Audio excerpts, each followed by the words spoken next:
సూర్యాపేట జిల్లాలో సంచలనం క్రియేట్ చేసిన పరువు హత్య కేసులో 6 నిందితులను అరెస్ట్ చేశారు. నిందితుల్లో బాధితురాలు కోట్ల భార్గవి నానమ్మ బుచ్చమ్మ, తండ్రి కోట్ల సైదులు, సోదరులు నవీన్, వంశీ, నవీన్ స్నేహితుడు మహేష్ తో పాటు మరో వ్యక్తి సాయి చరణ్ ఉన్నారు. వీరిని అరెస్టు చేసిన పోలీసులు ఎర్టిగా కార్, కత్తి, 5 సెల్ ఫోన్స్, ప్లాస్టిక్ బ్యాగ్, తాడు స్వాధీనం చేసుకున్నారు.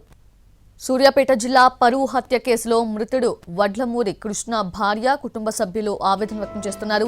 తన భర్త హత్య కేసులో తన కుటుంబ సభ్యులే హంతకులు అవుతారని అనుకోలేదని అంటోంది.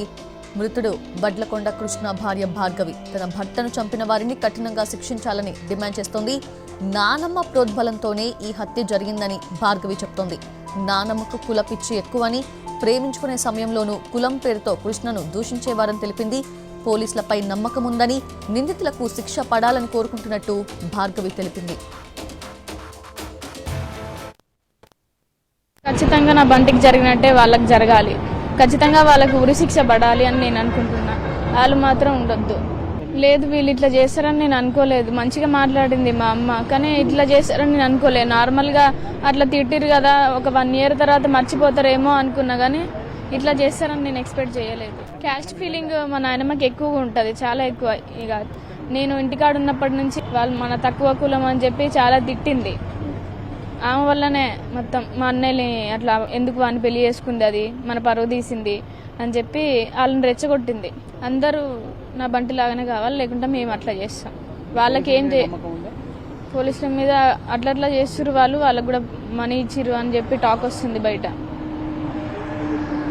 వాళ్ళు కనుక చేయకపోతే మేము కోర్టుకి. ఓఎస్ఎస్ ఫర్టిలిటీలో ఇక్కడ ప్రతి అడుగులో ఎక్స్పీరియన్స్ డాక్టర్స్ ఉంటారు. In the good hands of science. Mummy daddy అవ్వాలంటే ఓఎస్ఎస్ కి కాల్ చేయండి. భార్గవి సోదరులు కృష్ణను చాలా బెదిరించారని అతని సోదరు చెప్తోంది. చంపే వరకు వెళ్తారని అనుకోలేదని ఆవేదన వ్యక్తం చేస్తోంది. నా తమ్ముని ఏ విధంగా అయితే చంపారో వాళ్ళని కూడా ఆ విధంగా ఉరి తీయాలి. అలా చేస్తేనే నా తమ్ముడు ఆత్మకు శాంతి కలుగుతుంది. అనుకోలేదు సార్ మేము, కానీ ఆయన చాలా సార్లు వాళ్ళు ఇండైరెక్ట్ గా వార్నింగ్ ఇచ్చారు మా తమ్మునికి. నువ్వు ఎట్లా బతుకుతావో చూస్తాం రా, నువ్వు ఎట్లా బతుకుతావు రైడా అని. పోలీస్ స్టేషన్ లో కేసు ఉంది సార్. నా తమ్ముడు పిటిషన్ ఇచ్చాడు, వాళ్ళ వల్ల మాకు ప్రాణభయం ఉంది అని. ఉరి శిక్ష పడాలి సార్, ఉరి శిక్ష పడాలి. మేము అంతకంటే ఎక్కువ ఏం కోరుకోవట్లేదు. పోలీసుల మీద మాకు నమ్మకం ఉంది సార్. ఉరి శిక్ష వేయాలి. మీకు న్యాయం చేస్తామమ్మా, మీరేం భయపడదు. ఏం కాలేదు, నాకేం తెలియదు. అట్నే అంటారు, అట్నే అని నన్ను ఇళ్ళ పెడదామని అట్నే అంటారు, నాకేం తెలియదు. నేను పెద్ద మనిషి, నాకు షుగర్, బీపీ. ఏమని అట్లా అంటున్నా, నేను పిచ్చిదాన్ని. నిందితులపై పోలీసులు పెట్టిన సెక్షన్స్ యావజ్జీవ శిక్ష పడేవే అని అన్నారు న్యాయవాది. ఈ కేసులో సరైన సాక్ష్యాలు సమర్పించి బాధితులకు న్యాయం చేసే విషయంలో ముందు వరుసలో ఉండాలని బాధితుల తరపు న్యాయవాది సూచించారు.